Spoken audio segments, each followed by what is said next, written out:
All We Imagine As Light is an Indian film, filmed in the Malayalam and other languages. It's a very, very art house film. I heard really good things about this movie. It's directed by Payal Kapiati. This is her first fiction movie. Her debut is a documentary about caste systems and like a woman not able to be with someone. But this one follows three women working at a hospital. There's Prabha, Anu, and Parvathy. Prabha, her husband lives in Germany, but he hasn't called in over a year, but he sends them a rice cooker. Anu is a younger woman. She wants to be with a man, but he's considered lower caste, so he's not. She's kind of like trying to hide their relationship because of how society views them.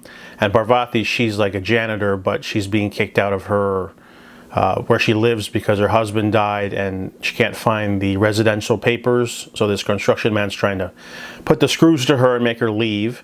So all of this is done in the bustling sort of big city of Mumbai. Lots of shots of transit and crowds. It's quite different from what you imagine. It definitely gives you a more recent, more normal snapshot of India. A lot of people assume India is like super overpopulated, always crowded. You see those images of like 50 people sitting on top of a train and you think all of India is like that, but this one definitely captures a nice snapshot of Mumbai and their job as nurses and what they have to deal with. It's a very interesting slice of life with a really soft musical score of sorts to make it not too ethnic sounding, but it's definitely more mellow, and I definitely like that touch.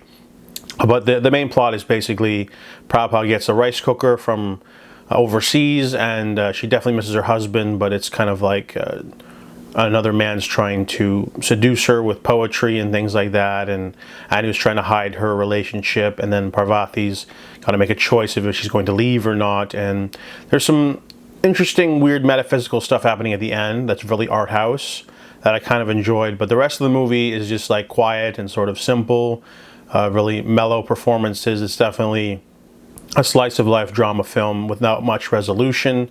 It's most likely just a quiet, sort of reflective look at regular women living in India, dealing with the different kinds of lifestyles, usually relationship based, because Parvathy, she lost her husband. Without him she can't stay, and then Prabha's husband's in Germany and she hasn't seen him, and then Anu can't be with her man. So there's definitely a sort of social commentary about relationships and how they're different over there, and how they can be fractured and different, and puts women into a working spot without much support. But overall I think the movie's still a little bit too slow. I did like it overall, and I'll definitely check out the director's previous film in future, but I give All We Imagine As Light a 6 out of 10.